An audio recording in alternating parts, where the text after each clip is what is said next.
નમસ્કાર વિદ્યાર્થી મિત્રો, લિબર્ટી સ્કૂલ બાબર દ્વારા આયોજિત ઓનલાઈન ક્લાસમાં આપ સૌનું સ્વાગત છે। ચલો તો વિદ્યાર્થી મિત્રો, આજે આપણે ધોરણ 12 મનોવિજ્ઞાન વિષયમાં પ્રકરણ નંબર 3 બુદ્ધિ એટલે કે નવા પ્રકરણની આપણે શરૂઆત કરીએ। વિદ્યાર્થી મિત્રો, બુદ્ધિ જે પ્રકરણ છે એમાં સૌ પ્રથમ આપણે ઇન્ટ્રોડક્શનની સમજ મેળવીએ।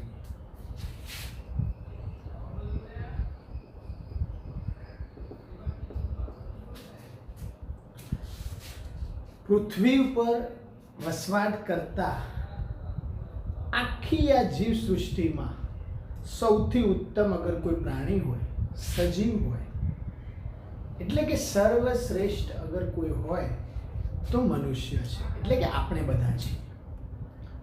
તો વિદ્યાર્થી મિત્રો, અહીં આપણે એ સમજવાનું કે અન્ય સજીવોની તુલનામાં મનુષ્ય પાસે શારીરિક માનસિક ક્ષમતાઓ વધારે કુશળ છે અને આ બંને શક્તિઓ મનુષ્યમાં રહેલી હોય છે। ઉત્ક્રાંતિની શ્રેણીથી વાત કરીએ તો સૌથી ઉચ્ચતમ સ્થાન ઉપર મનુષ્યના મગજની રચના આવેલી છે। એનો મતલબ વિદ્યાર્થી મિત્રો, ઉત્ક્રાંતિવાદ જોઈએ, સસ્તન વર્ગ અને એમાંય મેરુદંડી સમુદાય અને એમાંય પ્રાણી સૃષ્ટિમાં મનુષ્યનું જે મગજ છે એ રચના અને અન્ય બાબતોમાં બીજા પ્રાણીઓની તુલનામાં વધારે વિકસિત છે। તો અહીં આપણા સમજમાં એક આવે કે આપણે તર્ક કરી શકીએ છીએ, મનુષ્ય વિચારણા કરી શકે છે, મનુષ્ય કલ્પના કરી શકે છે। શું કરી શકે છે? તર્ક કરી શકીએ, વિચારણા કરી શકીએ, કલ્પના કરી શકીએ, યાદ કરી શકીએ છીએ, મતલબ સ્મરણ, સર્જનાત્મકતા, આવી દરેક માનસિક જે શક્તિઓ છે, ક્ષમતાઓ છે, એ મનુષ્ય ધરાવે છે। અને આ દરેકે દરેક જે શક્તિઓ, ક્ષમતા જે છે એ બોધાત્મક ક્ષમતાઓ છે। વિદ્યાર્થી મિત્રો, કઈ ક્ષમતાઓ છે? આ બધી બોધાત્મક ક્ષમતાઓ છે, સમજવું। અને બોધાત્મક ક્ષમતાઓ એટલે કોગ્નિટિવ કેપેસિટી, સમજજો।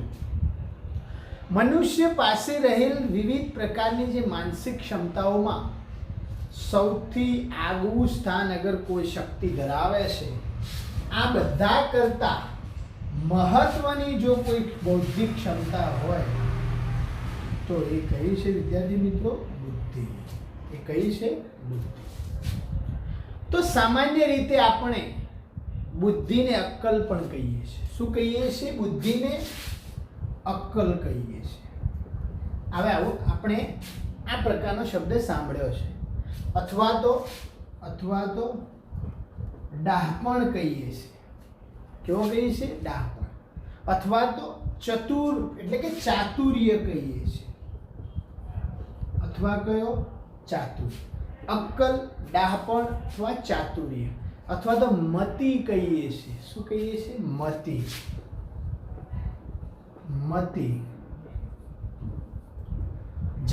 અક્કલ, ડાહપણ, ચાતુર્ય અને મતિ કહીએ છીએ। વિવેક કહેવાય, શાન કહેવાય, સમજણ કહેવાય। વિવેક, શાન, શું? શાન અને સમજણ।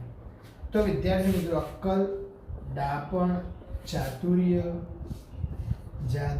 મતિ, વિવેક, શાન અને સાતમું સમજણ વગેરે શબ્દોના પર્યાય તરીકે આપણે ઓળખી શકીએ છીએ।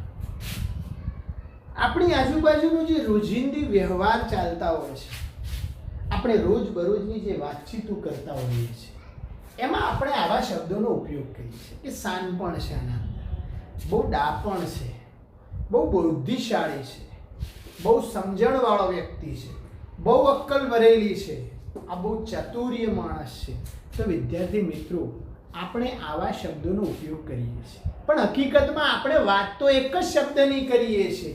કઈ? બુદ્ધિની.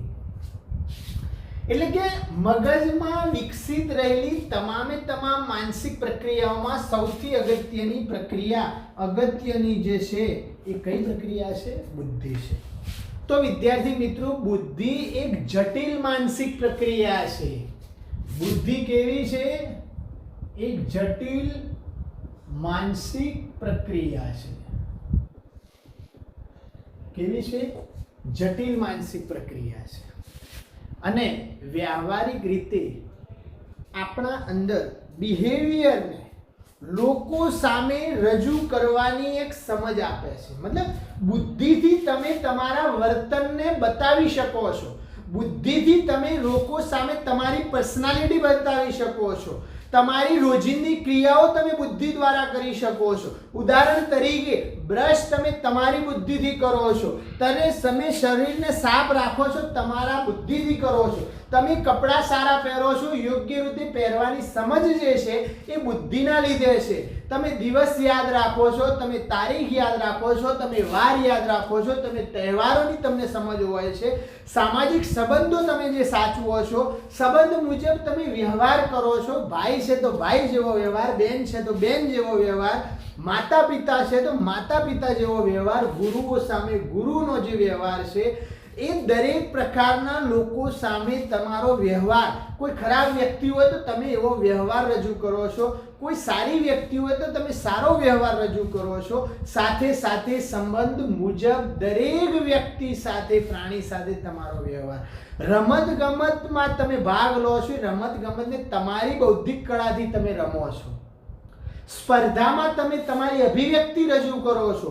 જીવનમાં આવતી સાદી કે જીવનમાં આવતી દરેક જટિલ સમસ્યાઓની ઉકેલવાની, એને ગાણિતિક રીતે સોલ્વ કરવાની, વૈજ્ઞાનિક નિયમોની ગૂઢતાને પારખવાની દરેકે દરેક સમજ જે છે એ દરેકે દરેક વિદ્યાર્થી મિત્રો કોની સાથે સંકળાયેલી છે?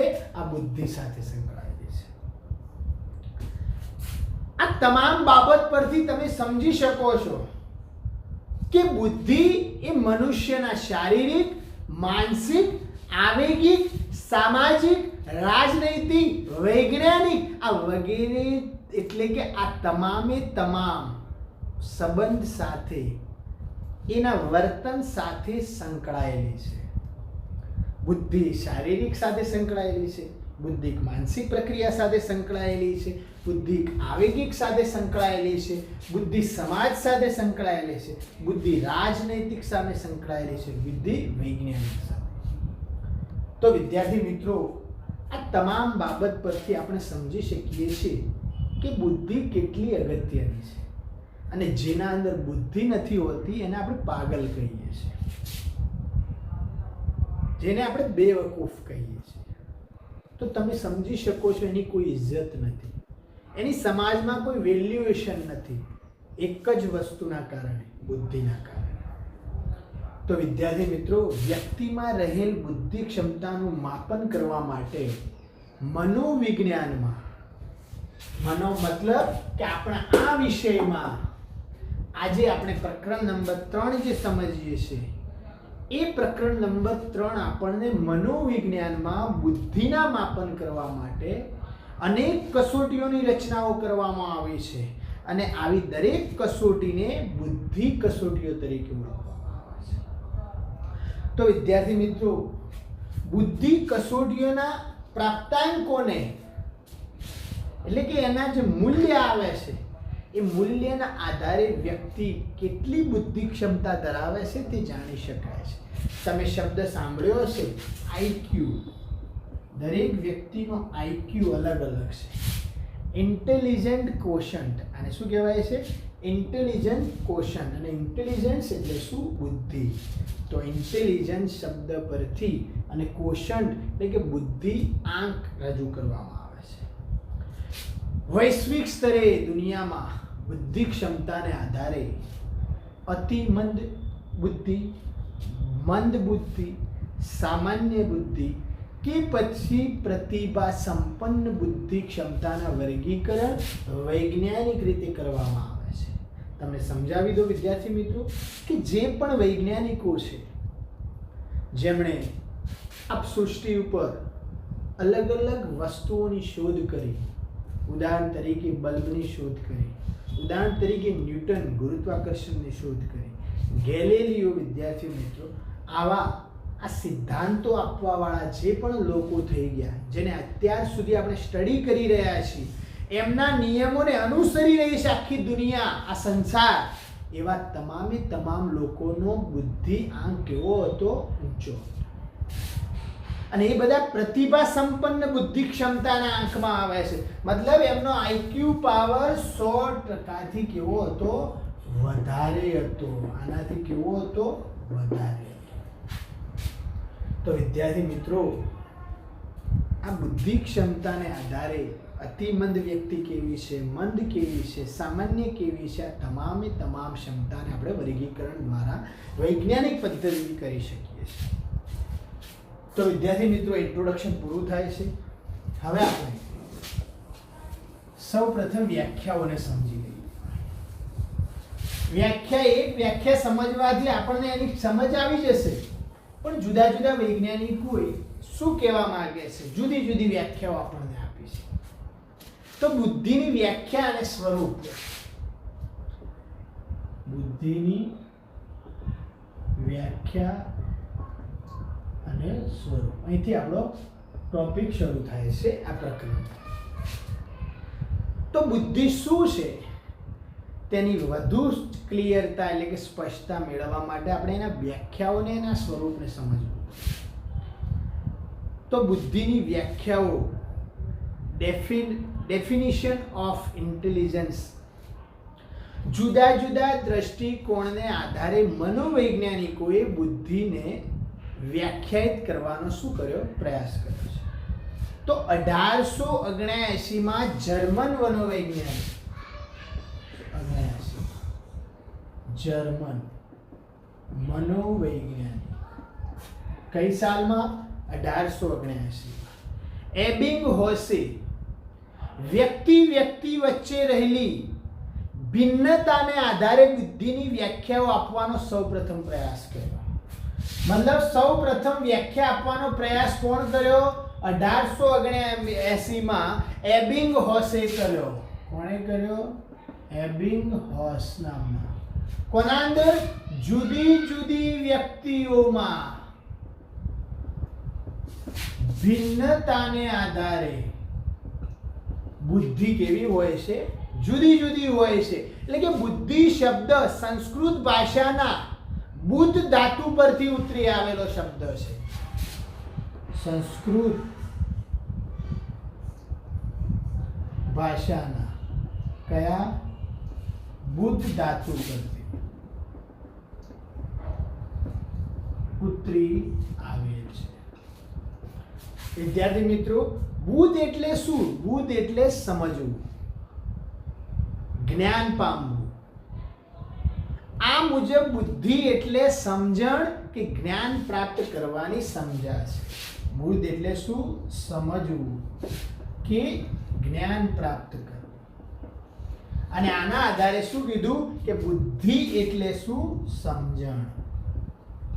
એટલે સમજણ. તો વિદ્યાર્થી મિત્રો, બુદ્ધિ માટે અંગ્રેજીમાં ઇન્ટેલિજન્સ શબ્દનો ઉપયોગ થાય છે. અંગ્રેજીમાં શું કહેવાય છે? અંગ્રેજીમાં. શાના માટે? બુદ્ધિ માટે. તો લેટિન ભાષામાં ઇન્ટેલિજન્સ ક્રિયાપદ પરથી આ શબ્દ ઉતરેલો છે. વિદ્યાર્થી મિત્રો, ઇન્ટેલિજન્ટ એટલે શું? સમજવું.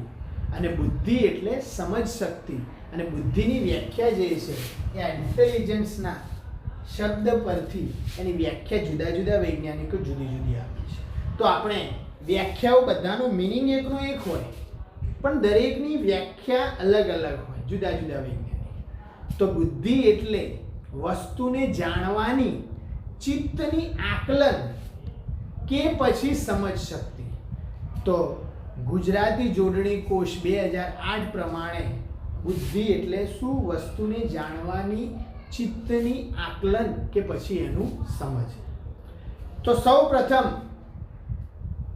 વિદ્યાર્થી મિત્રો, બીને અને સાયમન નામના વૈજ્ઞાનિકે, કયો? બીને અને સાયમન 1904 માં એને શું કીધું કે બુદ્ધિ એટલે સારી રીતે સમજવાની કે યોગ્ય રીતે નિર્ણય લેવાની અને તર્ક કરવાની શક્તિને શું કહેવાય છે? બુદ્ધિ કહેવાય છે. આ કોણે કીધું? બીને અને સાયમને 1904 માં કીધું. એવી જ રીતે બીજો વૈજ્ઞાનિક છે ટર્મન, 1916 માં એને શું કીધું? આ હું એ લખતો નથી વિદ્યાર્થી મિત્રો, કારણ કે તમારી બુકમાં છે, તમે વાંચો ત્યારે વ્યાખ્યાઓને તમારે યાદ રાખવાની છે, તમારી બુકમાંથી એને તમારે સમજવાની છે. તો ટર્મન કહે છે 1916 માં, વ્યક્તિ જેટલા પ્રમાણમાં અમૂર્ત રીતે વિચારવાની શક્તિ ધરાવતી હોય તેટલા પ્રમાણમાં તે બુદ્ધિમાન હોય છે. આ ટર્મન કહે છે.